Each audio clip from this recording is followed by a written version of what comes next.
do not want people to be employed and take the jobs of people outside of prison.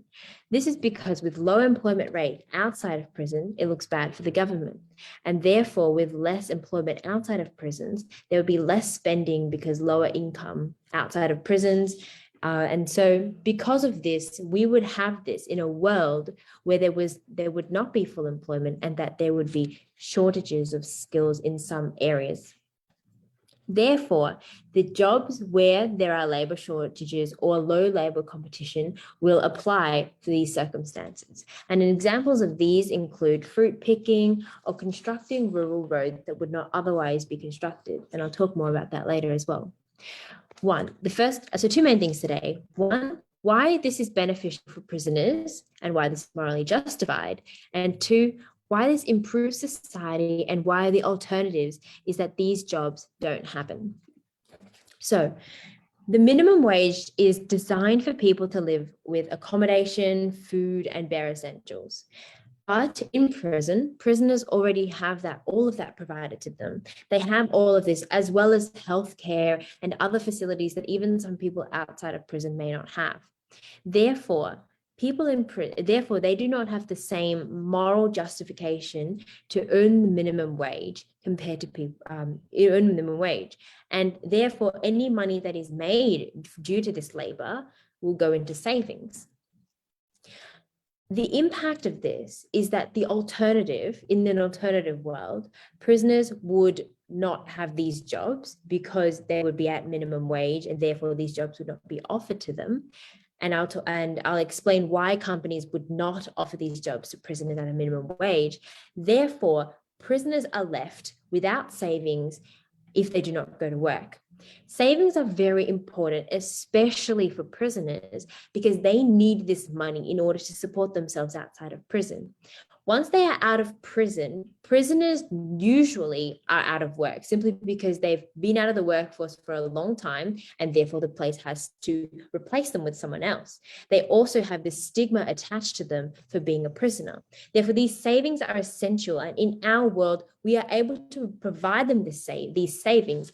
Whereas, as I've said, in a world where minimum wage would be offered, that companies would not hire the prisoners. The second point here is that prisoners would also learn skills they wouldn't have otherwise.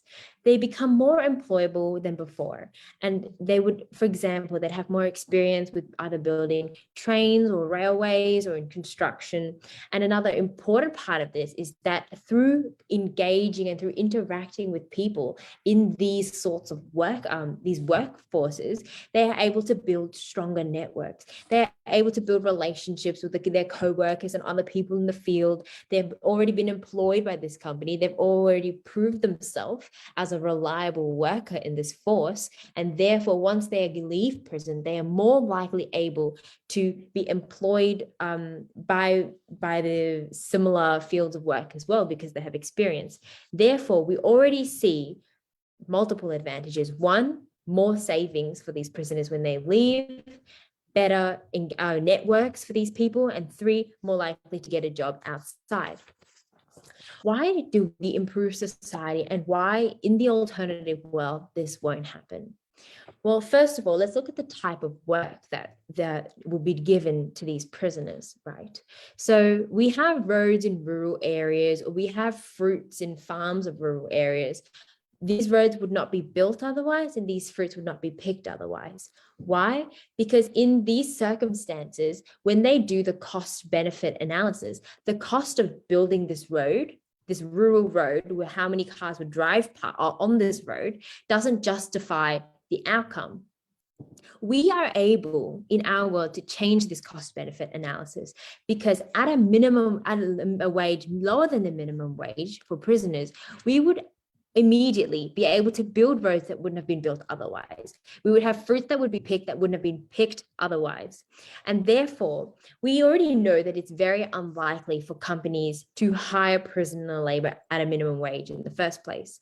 First of all, prisoners are attached to stigma. Therefore, if a company were to choose between, if a company had to hire labor at a minimum wage and they had to choose between a prisoner and a person who wasn't in prison, the work would already go to the person out of prison.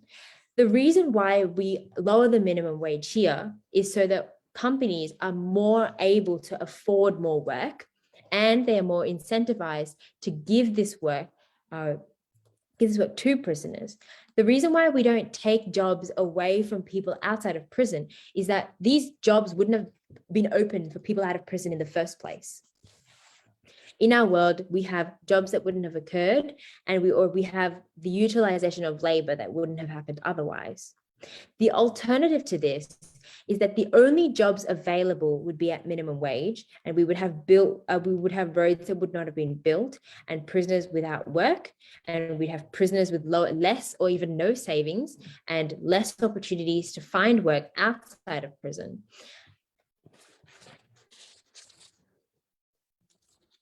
And for all those reasons, we are so proud to propose. We thank the first affirmative for the speech. Can we now have the first negative speaker, please? Here.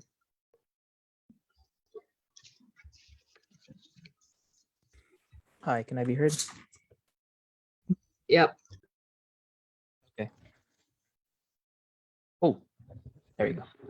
Okay. Starting my speech in 3, 2, 1. Neg Bench will advance two main things in the counterfactual. The first is that inmates have a right to a minimum wage, same as any other person, and that this flows into improving conditions in prison. And secondly is that this strengthens on AF private prison lobbies and makes prison worse. Before that, I will set up the counterfactual and then I will take down the material. Counterfactual. We prefer that instead inmates should be compensated fairly for their labor. In the vast majority of states, we expect this level of compensation to be equal to or around the minimum wage for any other worker. In most states, this is based on the reasonable cost of living for a household. Note, inmates still have lives. They have families on the outside and needs that need to be fulfilled that they have to cater through consuming the products in the prison commissary, for example. So we think the counterfactual would be a fair minimum wage, one that is equal to that of the average person. Rebuttal. The first thing I want to respond to is their unfair limiting of the debate, saying that they will only do this when there isn't full employment. I want to note that in many states, prisons are privately run with limited state oversight, both because of a lack of capacity and because of a lack of political will to police conditions within prison. Their setting of the motion is super niche and cherry picking. They cannot prop this debate occurs in only convenient instances where, due to the particular economic makeup of it, it would happen to be quite nice. They have to allow it to exist, otherwise it would be unfair.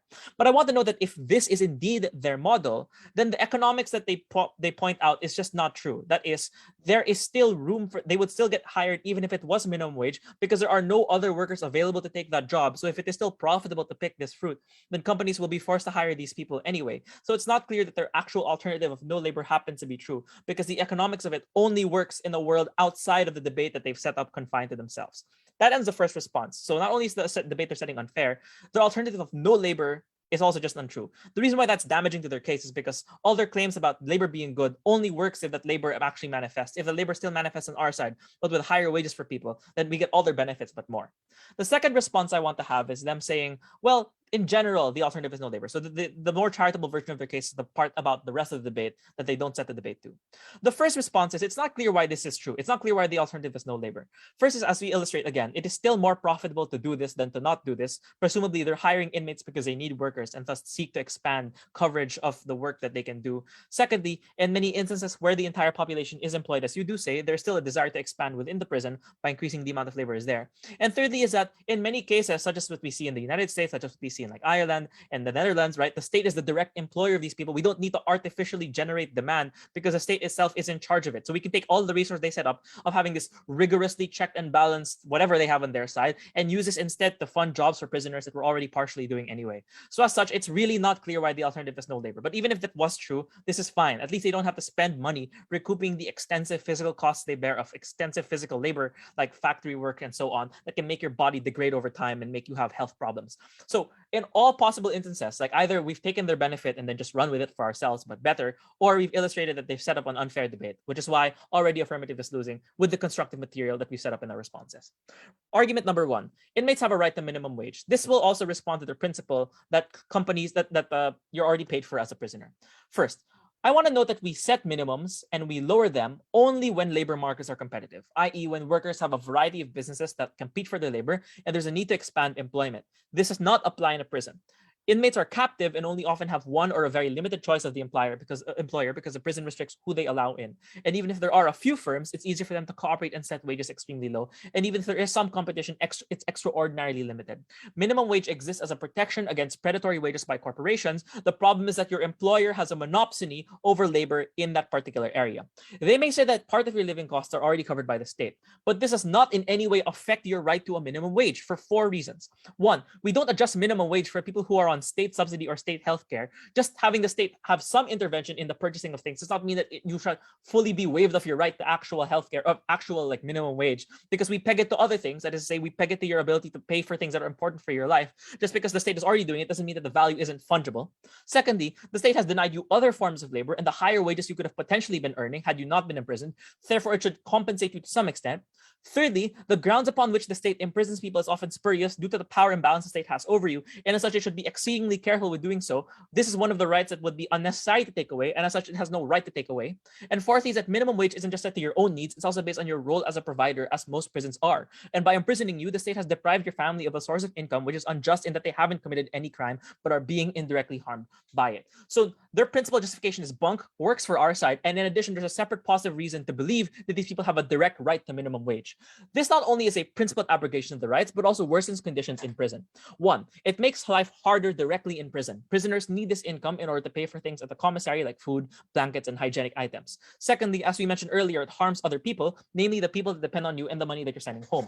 But thirdly, it increases costs for the prisons through recidivism. That increases costs on the state through recidivism. That is, people are less desperate on our side since they have more money saved up when they leave, which lets them do things that are important to them like finish their education, pay rent, or just put food on the table. Note that this is a systemic problem on AF, that low prison wages lead to high rates of recidivism because it compounds into crimes of necessity that push people back into criminality, and an inability to provide for the family or have some wealth to go back in society leads to social alienation and a lack of integration. Prison is expensive and poor compensation makes it worse. At the end of this first argument, presuming that you believe the response that we give out, that is to say that there is some labor on our side and that labor will be more fairly compensated, which we believe to be true for like 3 separate reasons, it is clear that AF is losing this debate on the level of the principled contentions we've set up. But additionally, on many of the actual pragmatic consequences of having low prison wage and unfairly compensated labor, by drastically worsening the conditions these prisoners face in prison and outside of prison, you also worsen the cost on the state itself and make life far worse for these people.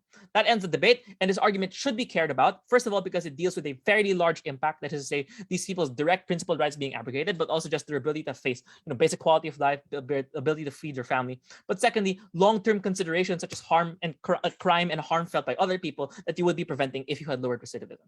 That ends the first point. The second point is that this strengthens private prison lobbies and makes prison worse. I want to note that the way to maximize profit for these prisons is to divide the costs of labor across multiple laborers and increase productivity instead, because more laborers can take on more work. These are precisely the incentives to lobby governments to engage in a myriad of practices that imprison more people if you lower the existing prison wage. And again, I just like to reinforce that the present day status quo condition for many countries around the world is to still allow some prison labor, but to keep it at the same level of minimum wage as everyone else. And that's a status quo they have to defend against. We think the problem is that, first of all, on AF, you 1, lower the standards for criminality in prison sentencing, 2, increase police presence in low-income communities, and 3, shift court resources to prioritizing multiple low-level cases rather than more meaningful high-profile cases, which has meaningful harms. The first is that people whose crimes do not merit a prison sentence are now incarcerated because there are profit incentives to do so, because it is far cheaper to hire these people. So even presuming their best case that no prisoners on our side get hired, this is still a net good for us because of the fact that they disproportionately target Black and low-income communities, since their environments are most likely to force them towards low level crimes. It also makes prison systems far worse, more likely to result in cramped prisons, overcrowded cells, too many people in prisons. There's little recourse for prisoners since the right to vote are often taken away from them, and there's an incentive to lock up inmates for longer, to push for stricter sentencing, and decrease access to parole in order to exploit workers for longer. On comparative, taking on more prisoners increases the cost of labor, margin of profit here is just not worth the cost, and moreover deters the actions that encourage further incarceration. So presuming AF is correct, then means that we substantially worsen the quality of life by worsening the exploitative prison labor within these prisons. Not only is more prisoners being employed not in and of itself a benefit, it is only a benefit on neg when it is fairly compensated for, that allows them to live meaningful and livable lives through a livable wage. At the end of this speech, it is quite clear. The battle for neg writes itself on about 4 different constructive pushes and on all different responsive pushes. For these reasons, negate.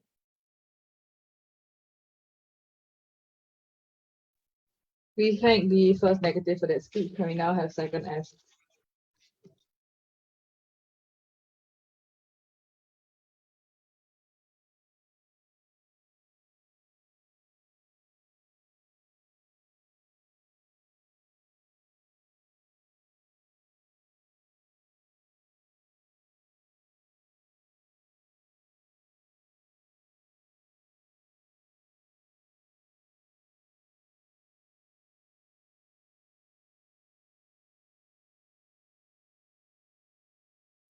Am I visible and audible? Yep. Thank you.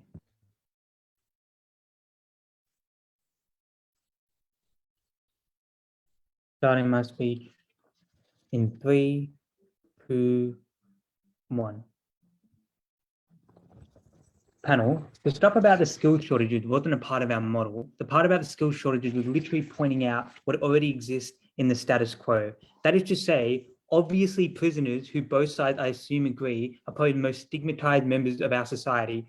Obviously, any government, and particularly any representative democratic government, seen as giving jobs to those prisoners that other people probably want outside of prison is probably a terrible idea, which is why the US, which is why so many countries around the world who actually have these private systems of prison that do this sort of thing, right, don't actually allow companies to outsource their labor to prisoners. You can think about all the backlash we already get when companies outsource their labor to people overseas or outsource their labor to machines, right? Obviously that extends to the government allowing companies to do it to prisoners, and that's why governments don't do that already.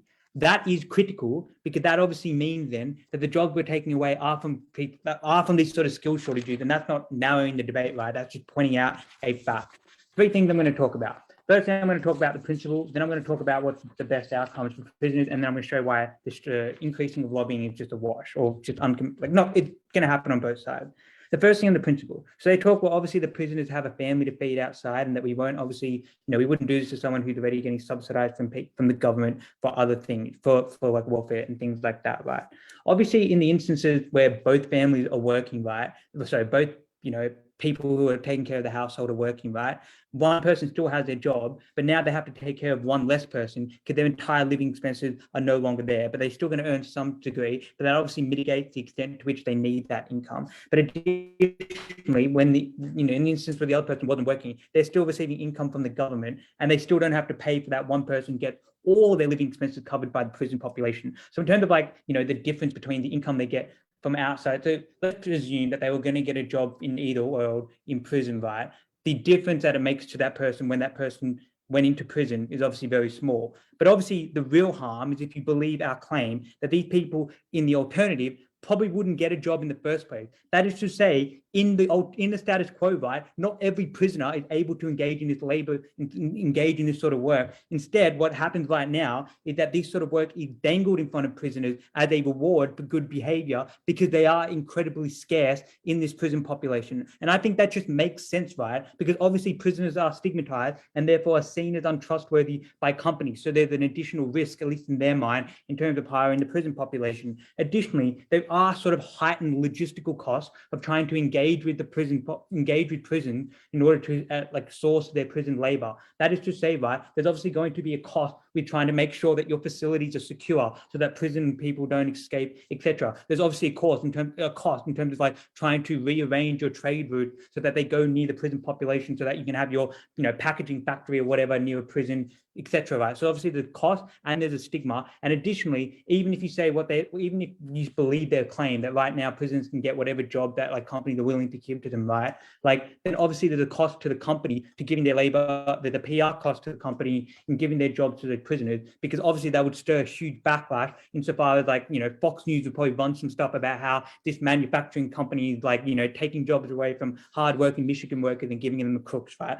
What that means is there's a huge disincentive for most companies don't want to bear right now if they're going to just pay minimum wage. We at least decrease the cost of hiring these people, which means on the balance, more are likely going to go towards hiring these prisoners. And that is critical, because that means this debate is not about whether prisoners are going to get the minimum wage or whether they're going to get a lower wage. It's whether they get a lower wage or whether they get no wage. And that means all their principal harm of these prisoners having to go to prison, their families suffering, right, is far worse on their side than it is on our side. So what's best for the prisoners in this? Yeah. So what's best for the prisoners in this, in the prisons, etc. Right. The first thing they say that I want to knock out in terms of like the conditions for prisons is that this strengthens private prisoners lobbying, because now there's incentive to have more prisoners, because now there's more job opportunity to fill these prisoners. Right. Firstly, I just want to say, like, you know, obviously private prison companies wouldn't exist unless they could just, like, unless they got enough money per prisoner to make that business sufficient. Like, I'm pretty sure like companies don't have to pay the prison in order to hire someone, which means that's unlikely going to be the source of income for the private prison company. And even if that is the source of income, right, then that just makes our argument why you need to make the minimum wage lower for prisoners even more important. But that's an absurd argument. Obviously, private prison companies get their money from the fact that they have a contract with you. If I have 500 prisoners, you're going to pay me this amount, right? That means their argument is going to stand either way. Like, the incentive doesn't change, right? You still have an incentive to maximize how many prisoners are in your prison, and you're probably already doing all you can in their world as well as our world, right? But additionally, right, so that means that argument does not exist, which means this argument comes all the way down to how much money these prisoners get. So if you believe that like there is not like an influx of jobs for these prisoners, right? What we do is at least some prisoners that they clearly care about as well can have some income in that prison. They can have some saving that goes direct to their family. But additionally, and that's obviously critically important insofar as when they leave that prison and they have a much longer and harder time trying to get a job, because most companies refuse to hire convicts, etc. Right? They at least have a savings to sit on. But that is even more an important impact insofar as it also gives them a network in order that they can leverage in order to get out of prison. That is to say, when you work for a food picking company and you meet some manager who's obviously not in prison but is overseeing the prison labor population, and you do a good job, right? That manager is more likely going to be more likely going to give you the job when you call that manager and rely on your relationship before in order to get the job, etc. Right? And then thirdly, right, you're more likely going to have skills. And in particular, you're more likely going to have skills in the area that you want. So obviously in their world, there is some, extent to which supply of jobs is, overtaken by the demand for jobs in prisons, right? In that situation, it just means your capacity to have preferences about what job you want to go into, right? What skills you want to learn to do outside of work is diminished insofar as the probability that the company that has that skill that you want to learn, right, is probably not offering your jobs to that company, right? At least in our world, insofar as now more attractive to hire convicts, and that means more people are going to bear the cost of the PR, etc. Right? It just means now the probability that they're going to have the option that would be their passion in life after prison available in prison is going to go up, which means they're far more likely going to be able to access the skills that they're going to feel fulfilled in when they leave that prison. Because that's critically important, because even if the prisoner could get a job straight away after prison, like the moment they leave prison, right? Another thing that can minimize the risk of recidivism is just how fulfilled they live in their life, how fulfilled they feel in the job that they have, how good their mental health is, because they're doing something they love and they're doing something that makes them feel fulfilled, etc. Right? So obviously, the key premise in this debate is do all prisoners get a job, right, with just the minimum wage? Obviously, that's just not true. Otherwise, you wouldn't have these systems of people rewarded with jobs. And insofar as we get some prisoners who in their world get nothing, we definitely have to take this debate. We thank second F for that speech. Can we now have second next, please? Here.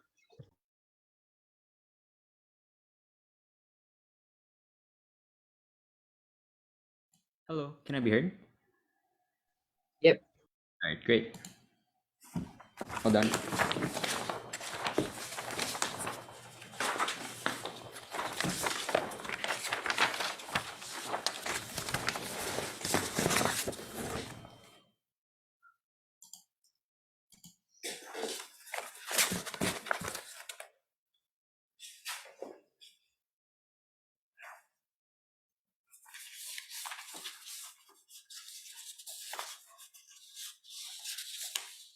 Okay. I'll start my speech in 3, 2, 1. So the first thing I want to do is just straight up weighing. They say firstly that some money is better than no money. I want to first clarify that this is some money with a substantial amount of labor that has been done versus potentially no money on our side. I disagree that this is the dichotomy. I will explain later why we are still likely to get labor. It's just that that labor will be justly compensated. But even if this were the case, I want to first point out that there are significant costs to labor, i.e., when you encounter a workplace accident, when it is difficult for you because you maybe have like such back-breaking labor that you have to engage in, ones that are not well compensated are ones where you're not likely to eat food that is likely to nourish you, you're not likely to keep yourself healthy, and therefore the costs of healthcare, the cost of taking care of yourself, and the cost of doing your labor increases insofar as you do not have enough to be able to sustain yourself. And therefore, it's unclear when they already make clear from the trade-off at the start that this is not going to be very well paying, whether or not the cost of labor to begin with is going to offset the eventual income you're going to earn. Especially when I want to note that oftentimes within a market, the best thing to determine as to whether or not that is the case is the fact that you can opt into that labor. This is often not the case within prison systems. Even if it were, I will explain later why it becomes more and more coercive later on. But note that the difference is that you are forced to do this labor a lot of the time as part of your sentence, or coerced into doing it in order to reduce and gain lesser of punishment. And therefore, their benefit of a savings, their benefit of being able to reduce recidivism as it goes on, is increasingly marginal, not only because it has to recuperate that initial cost of labor, but because it is so small that there's probably nothing left after. Secondly, what if they don't hire any of the prison population, is one of their claims. Again, this is such a skewing of the context of the debate, which we think is unfair. But there are many reasons you're still likely to get a significant amount of hiring on both sides of the house. The first thing I want to note, though, is they say that this is used as a reward for good behavior. If this was the case, I would note that that no longer occurs on their side of the house, and therefore they're less likely to have prisoners who will get lesser sentences, as well as good behavior and conduct along paroles and within prison systems, insofar as the reward of a job is so little that it is not worth that good behavior and dedicating yourself to the discipline it takes to be able to commit yourself to that. Secondly, there are two implications here. It's either that less and less people opt into it, which is one of their benefits because they wanted more people to opt into it in order to provide labor and give these people a savings because it's no longer worth it. Or it becomes increasingly coercive insofar as they are forcing more and more people to try and opt into it through very coercive incentive mechanisms, like having to lower your sentence, etc. Or by being able to ensure that they incarcerate more and more individuals in order for it to become a race to the bottom of who is willing to accept that labor, because it creates competition amongst the pool of laborers and therefore would decrease wages as a consequence. Without that minimum wage, that free-for-all market is one that is skewed within the prison system. Secondly, is they just deny private lobbying without really giving a very compelling response. I'm honestly unhappy with this, because what they say is that it's not clear why prisons gain that money. One, it's unclear why prisons would engage in that transaction to begin with if there is no benefit. Obviously, as the middleman connecting laborers to these kinds of companies that might want to outsource, they get some kind of cut. And being able to cut down on the cost of the thing you're paying per laborer is obviously a profit maximizing benefit for them. Because absent this, it's unclear what kind of profit they're able to garner as a private prison.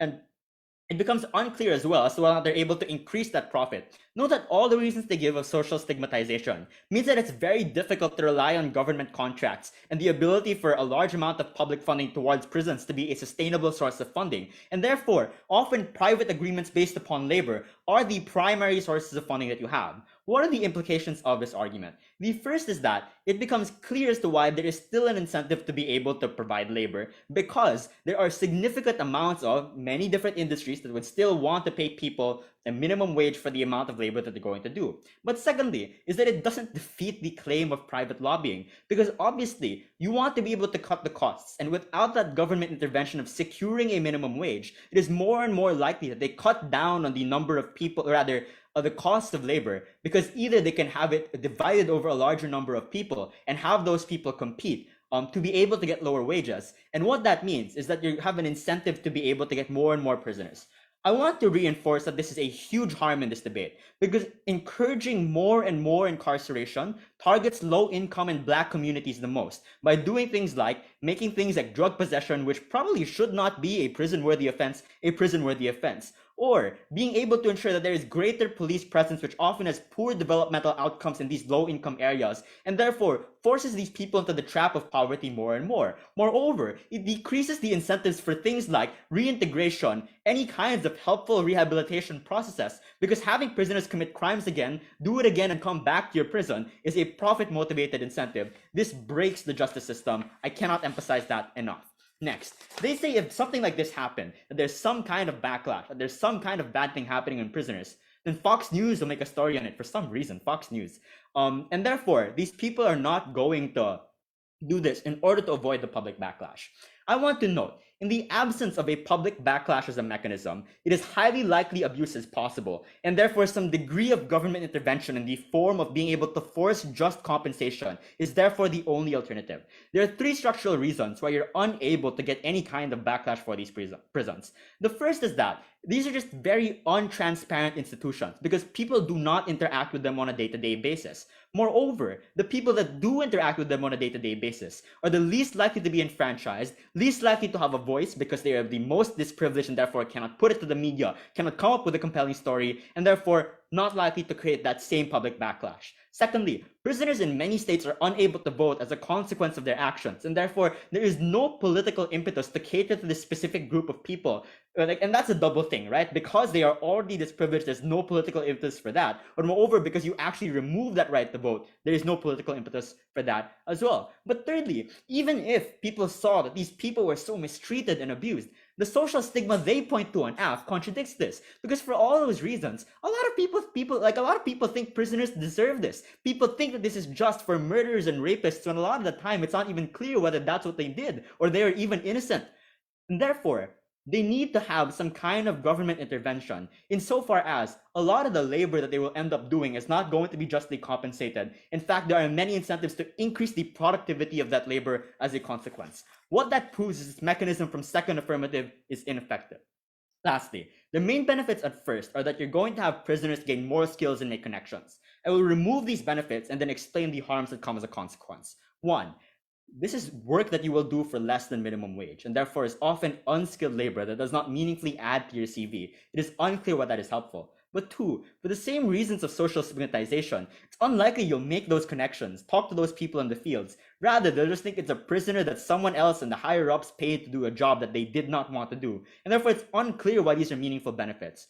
What are the two harms that come across instead? One, if this was labor that people wanted a minimum kind of wage for to do to begin with, it is likely this labor was to be abusive, or at the very least incredibly backbreaking and difficult. It is unclear why it would have been worth the cost of participating in that labor to begin with. But secondly, these build poor social skills because they reinforce and socially condition these people to accept abusive and incredibly unfair forms of labor that exploit them by giving them a wage. Insofar as these people go out of prisons unable to convince themselves that they are worth more than what they have been paid in prisons, the propensity for abuse, even in the instance that some regulation happens, the ability for them to slip through that and ensure that they will not take justly compensated labor is more and more likely as a consequence. For all these reasons, we're very proud to oppose.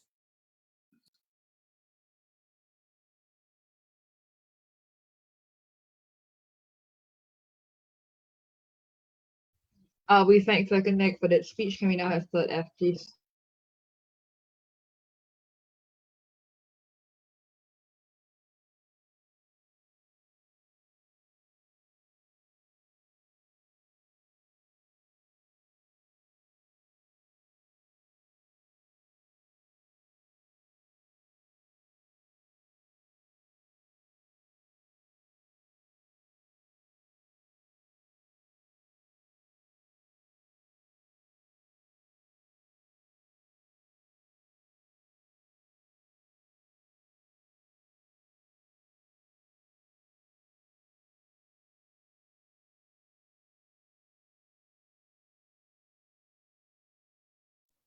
Hey, can you hear me? Yep. Cool, thanks.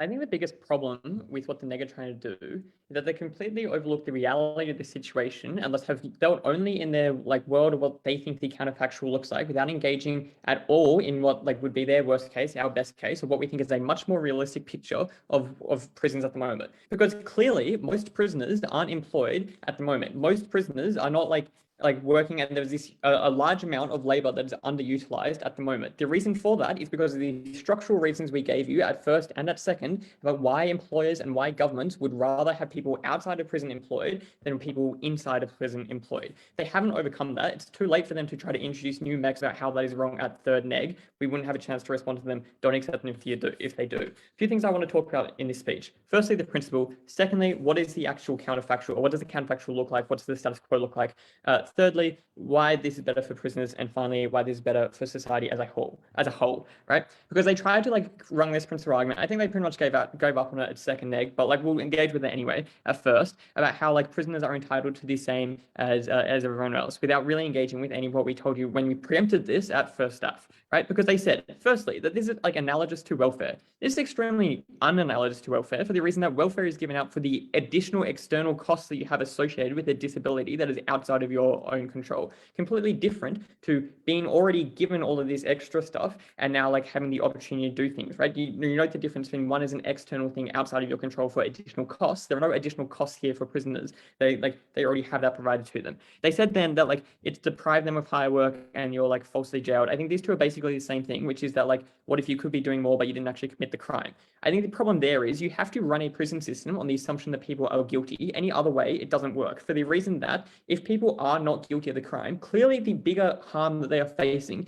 isn't the fact that they're being paid $5 an hour rather than $15 an hour. It's the fact that they have lost their entire autonomy, the fact that their life has been thrown upside down, right? At the point at which you're accepting that might be true, like a relative proportion of the time that you're worth considering it, you need to reassess how your criminal justice system works, and you need to like fix that underlying problem, because clearly the biggest harm there is not that cost, right? So the only way the criminal justice system works is when you assume that people are guilty. Finally, they said family. I think this is just false for the reason that clearly minimum wages aren't affected by whether you have children or whether you are married or whether any of those additional costs are incurred. But and so clearly minimum wage is set at what the minimum bare essential for a person to survive is, and that's how they base that off that. But even if it is, I think the reason responded to that in that case, which is a clearly substantial amount of your costs would be decreased anyway. So we deal with that scenario as well. That principle falls. What do we then left with? All right.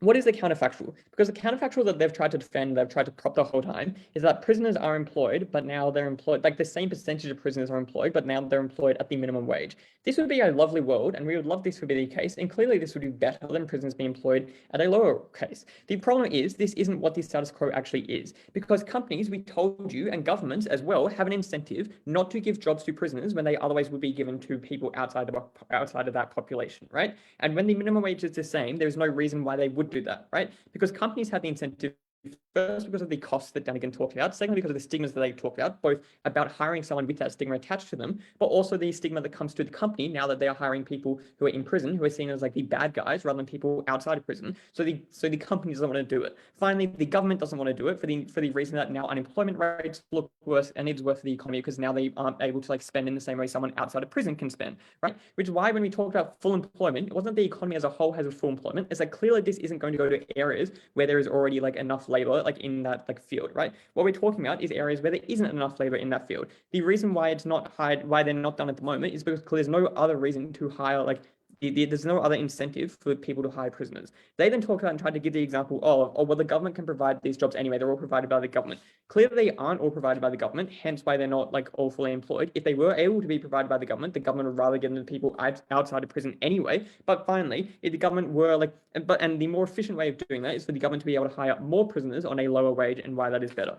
Why then do we like change this cost benefit analysis such that we create jobs where they otherwise wouldn't exist? And this is all this stuff that they like failed to acknowledge that we gave at first and then whipped at second, right? Because the reason is that when you are like, if you have the decision to like grow fruit in a rural area or like otherwise not grow that, like not buy that land or grow that fruit, it may not be worth it to grow that fruit if it costs $17 per laborer to pick that fruit per hour, right? But if it costs $5 per laborer, then it is now efficient. The same goes for government programs, right? If it were to like build a road in the rural area, it might not be worth it to build that road when you're paying $20 per laborer per hour, but when you can pay them $5 per laborer per hour, it is worth it. So that's why the counterfactual isn't that these people are hired and at full employment and that they have like the full minimum wage. The counterfactual is that these jobs don't exist and that these prisoners sit in prison unemployed, because if these jobs were to exist and were to have a market for it at the minimum wage, they would rather that minimum wage go to people outside of prison, which is what's happening under the status quo, why there aren't a whole lot of like full employment within prisoners under the status quo, why that's like not even close.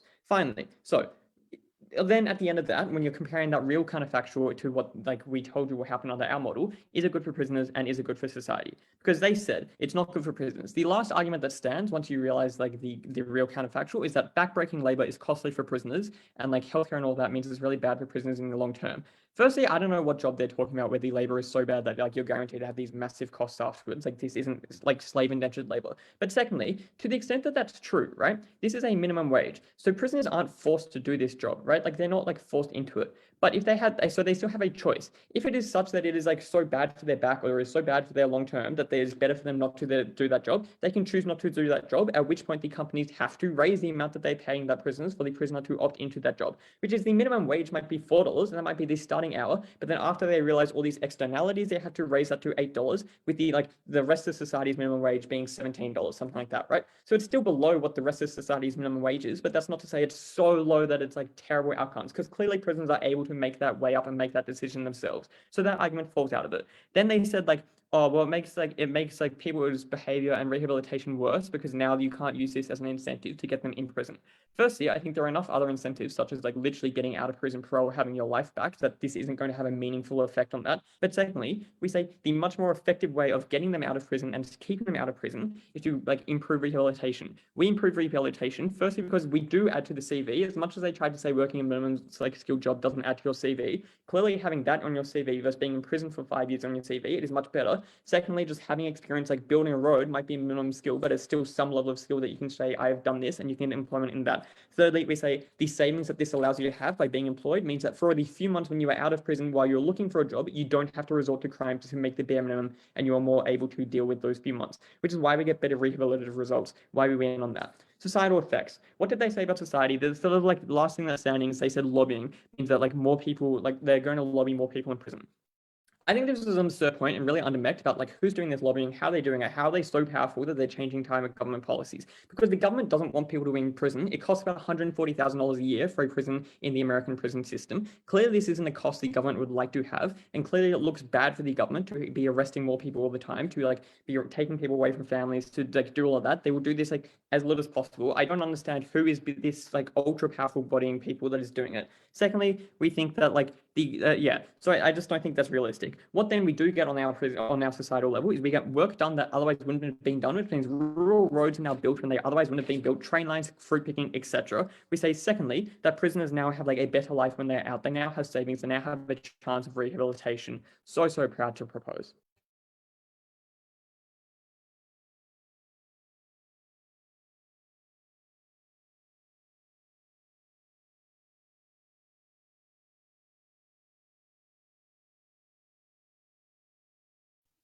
We thank Third F for that speech. Can we now have Third Neg, please? Can you hear? Hi, I'll assume I'm audible if anything goes wrong. Yep. Gotcha. 3, 2, 1.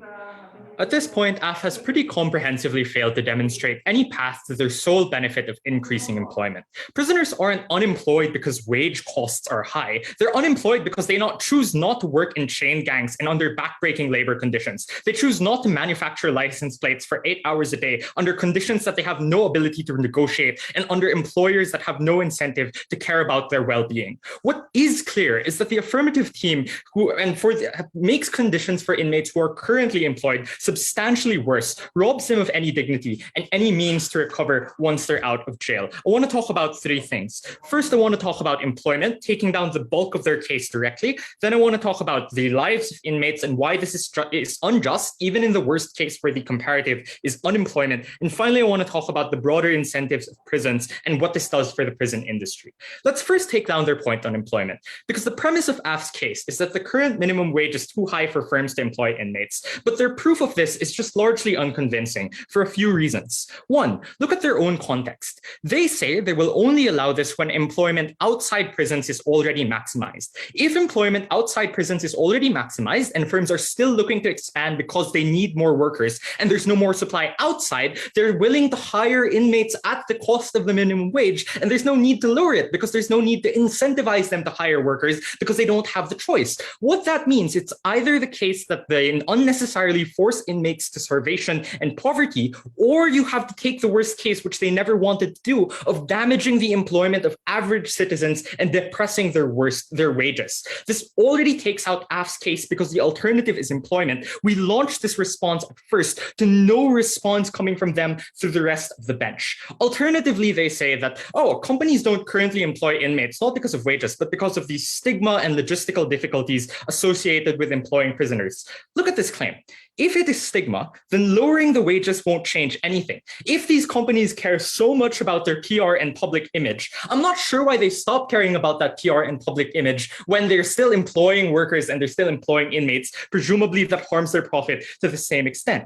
If it's logistical costs on the other hand, what that means is you likely have to decrease wages to such a massive extent that all of their impacts on giving inmates savings and assuring some type of comfortable life evaporate from the debate because you aren't providing them with a meaningful income. This isn't anything they'll be able to save with them and send to their families. It's unlikely that to lead to any sort of improvements on their lives. The final thing we get is, at least we get the road built, at least these jobs exist, and at least the fruit is picked. I don't think that you can argue this as a benefit if the cost of getting that fruit picked is literal inhumane conditions for the prisoners. Compare that to what we explained from the very beginning to no response from them, that wages aren't the factor influencing inmate employment. The reason there isn't maximal employment of inmates is because labor markets within prisons just aren't perfectly competitive. There are often very few employers within that prison. In many instances, there is only one, which is the private company running the prison. They can lowball you because you have no other choice of employment. And importantly, they bring this up themselves when they say that work is often dangled as a reward and access is often arbitrarily restricted. Under those conditions, there's no reason to believe that lowering the minimum wage actually increases employment for inmates. This clearly makes the rest of their case fall. But let's be charitable and assume that the counterfactual for us is that many inmates are unemployed. Let's secondly then look at the lives of inmates and why this is still unjust.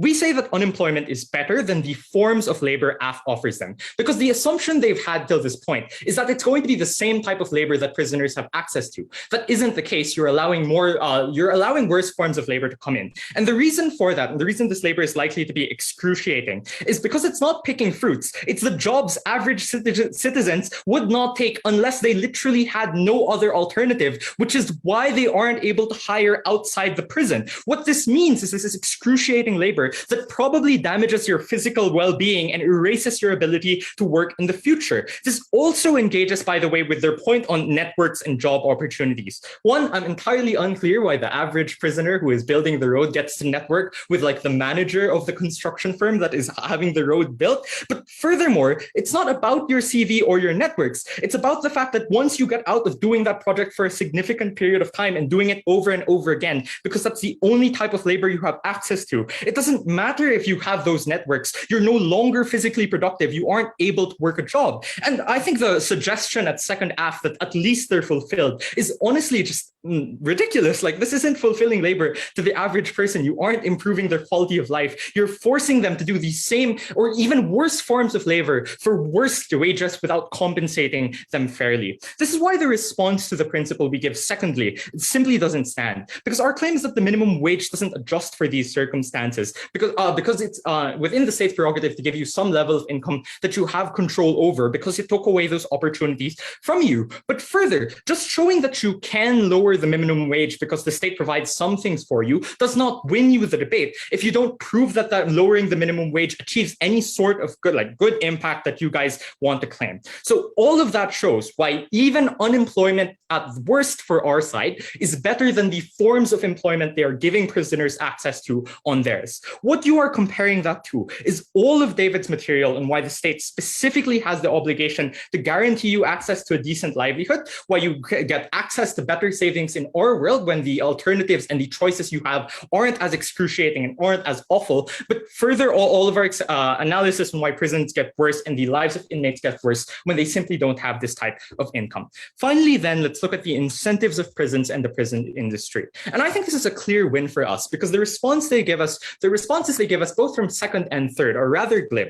We give you a series of claims across two speakers, like the fact that this decreases incentives for rehab within prisons, the fact that this increases the incentives for private prison lobbies to push for stricter sentences within their states to hold on to prisoners for longer and exploit their labor, the fact that this makes the average inmate replaceable and massively diminishes the leverage he has to negotiate and bargain for better working conditions. What were their attempts at response? The first thing they say is that prisons still have an incentive to incarcerate more people. First, it's obviously about extents. You might have an incentive to incarcerate more people on either side, but if you can profit maximally from getting more people in, if the value of an additional inmate to you is $500 rather than $50 that the state might be paying you, you'll be pushed a lot harder and you'll be willing to go a lot further to lobby for those things. Further, it's obviously about the type of labor they're willing to grant access to. If they know that they can take in the worst and most exploitative firms because those firms are able to pay like a lower minimum wage and are able to pay them more, they're more willing to restrict prison laborers access to that. But further, it's about conditions within these prisons and how those deteriorate over time. The final and most glib response we hear from third is just, oh, well, who's doing it? The prisons are doing it. The prison administrators are changing conditions in these prisons because they have incentives to. I think, honestly, this theme of this lack of direct response and this lack of proper engagement with our case is what honestly loses them the debate on many different grounds. Not only does the negative theme fail to show a path to why specifically wages are linked to employment, they fail to show why this in any way improves the lives of laborers. We stand by dignity. For those reasons, you should engage. We thank the third neg for that speech. Can we have neg reply, please?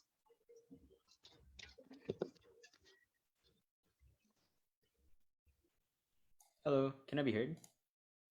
Yep. All right, cool, hold on.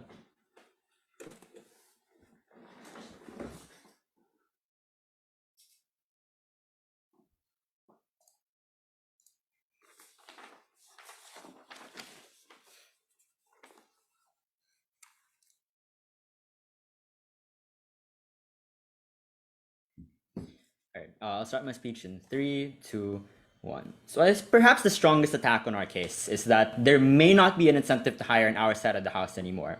Not only do I think that this is a very uncharitable characterization, i.e., we are okay with making sure that maybe if less people are going to be hired, that they will be hired to an extent that is going to fairly compensate them. That was a trade-off we're going to take. Because if you notice, number one, that the analysis from government that people are so hesitant to work with prisoners, note that the degree to which this hesitance exists also requires a proportionate counter incentive to be able to ensure they're willing to work through that hesitance. And therefore, what that means is that you're going to have to significantly lower these wages so much in order to ensure that this hesitance to work with prisoners because of stigma and all these other reasons are now worth it. And therefore, this significantly diminishes the benefit that exists on government bench insofar as with savings and all these other things. But moreover, what we explain is that if there was some degree of willingness to work with these prisoners to begin with, to the extent that they might still be hiring more, the first thing we stress is that this is a race to the bottom that would have naturally ensured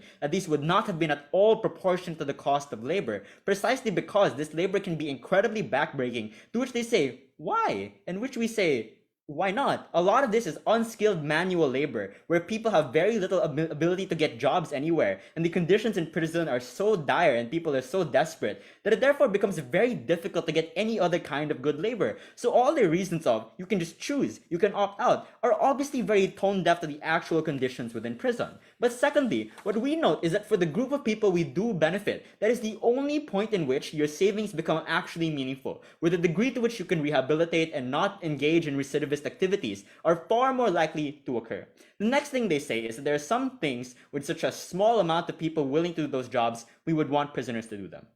The first thing I want to note here is it is unclear how meaningful this benefit is within this debate. For all the reasons that if people are just so unwilling to do this job, it's unclear how many people actually demand it, whether or not these firms actually matter to the same extent that they stress, versus a lot of the unresponded to arguments. I'd like to note on the basis of impact, i.e. how much labor is going to change people's lives, how much it's going to ensure that people can find a way out of prison, how much it ensures that people will be treated humanely, at the very least because they are willing to do jobs that are going to properly compensate them. That is a much larger impact than maybe having more fruit pickers. But secondly, is the degree to the vulnerability that which this occurs, i.e. they never explain as to which group this benefits, versus the people in prisons who we have throughout the bench characterized to be incredibly vulnerable, more likely to be targeted in low income and Black communities, and therefore ought be the priority. So even if their goal on Gov is to have prisoners harvest fruit, it is unclear why it's fair for them to cherry pick any specific context, when what we explain is that it's much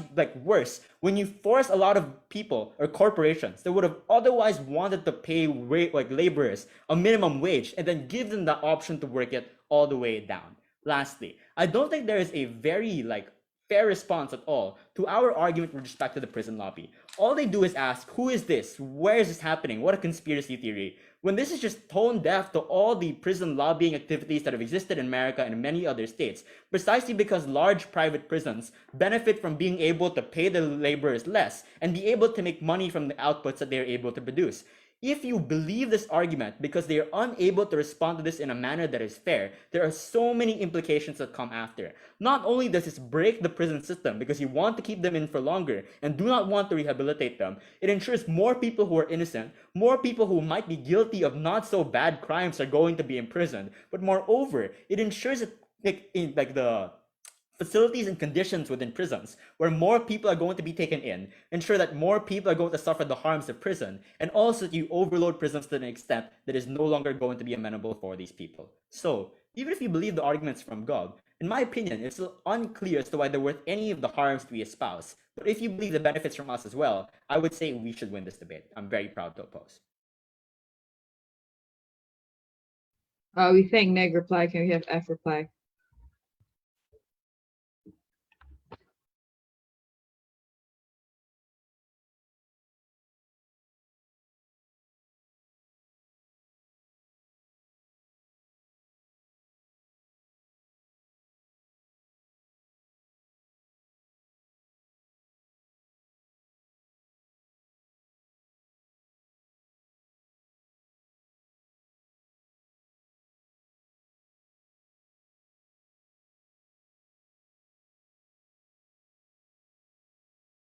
Am I visible in auto? Yep. Thank you.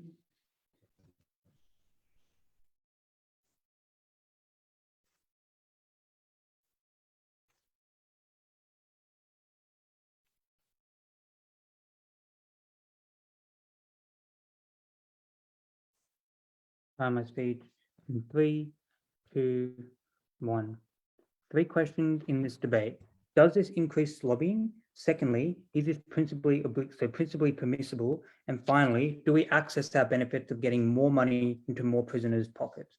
The first thing, does this increase lobbying? And this is a critical question because this is the entirety of their, basically the entirety of their harm that they try to accrue. They basically just try to say that now lobbyists are going to have a greater incentive to lobby governments in order to, push the minimum sentencing up for more crimes, etc. I have an incentive to lobby government to get more prisoners in prison and to get them in longer. Right. Firstly, obviously, in the instances where government can resist it, it's unclear why government, and the reason why they say this is true, right? A company will make more money off jobs given through matchmaking. I just think that's just probably not I know empirically that's not true, right? It's unclear why government would enable this incentive. And obviously it's also unclear why in their world, where apparently the companies don't actually make that much money right now because they have to charge the minimum wage, right? It's unclear why these companies would then negotiate contracts where they make the bulk of their revenues from these matchmaking services. Like obviously they make sure they get their profit from the initial contract, which is that is to say, well, you give us 500,000 prisoners and we want this amount of profit for housing those prisoners, etc. So obviously that, it's obviously not the bulk of their revenues, right? But even if it does drastically increase their revenue, like just think about the power that they attribute to these companies and the power that we agree to. That is to say, yes, in the instance where private prisons exist, we told you that private prisons do have a tremendous lobbying power already, right? They already push the government as far and as hard as they can in order to get people in prison and to keep them in longer. It's unclear why being able to, I suppose, make like, a bit more money because now they can offer more prisoners to companies, right? Why that's going to be a huge tipping point for all the lobbying power that they already do, right? That means their actual change in this motion is incredibly, incredibly small because it just doesn't make sense that companies would enter into negotiation, into contract that are contingent on getting these people work. But secondly, because obviously like they're probably pushing as hard and fast as they can already. Secondly, is this principally permissible? They say firstly, you need to be able to fund the family, outside, etc., and the people that, and also fund for yourself, and the government has an obligation to look after you. But obviously that's based on you getting some income and being looked after. And if we can prove, as I'll rehash later in the debate, that these people get something rather than nothing, then we fulfill that principal obligation. They try to evolve this claim by saying that there's a cost to labor, and therefore you need to be adequately compensated for the cost of that labor, right? But obviously there is no response to our material about how if you encourage more companies to come and give jobs to workers, then you give these workers more ability to choose. They told you how the labor market is dysfunctional because apparently, there's only one employer there or a few employers, so you're desperate for any job that you can get. We're the only side that tries to fix it because we're the only side that makes this, offering jobs to prisoners worth it to more companies, which means you're going to have more variety, more ability to choose the job that you want, and therefore you're more likely going to avoid the job that you see as bad, etc. Finally, on money, and obviously this is our path to victory. So what did they say to this? They say firstly, you would already hire people if there is a shortage, but there's no response to the fact that there are obviously other options that don't incur the harms of like being seen as taking jobs from American or the logistical costs, etc. Right? For example, they can outsource to overseas or they can outsource to automated tech, right? So at least we balance the calculation so more people are going to go to prisoners, right? But additionally, it just means now more projects get started that otherwise wouldn't get started. Like, for example, building a road to a rural area that wouldn't get started if you had to pay a minimum wage to anyone. They say if you care about PR, you wouldn't care. But the whole point was to avoid that, the backlash to taking jobs away from people. Cool. So obviously then there's some incentive, there's some reasons why people don't hire prisoners that we now make a little less stopping, and therefore we get that benefit over their non-existent benefit of more lobbying.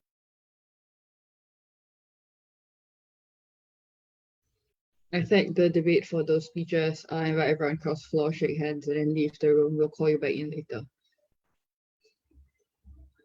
Thank you, everyone. Judges, can you please move to the breakout room to deliberate, and everyone else just stay here. And if you are unable to move to the breakout room, just I'll assign you.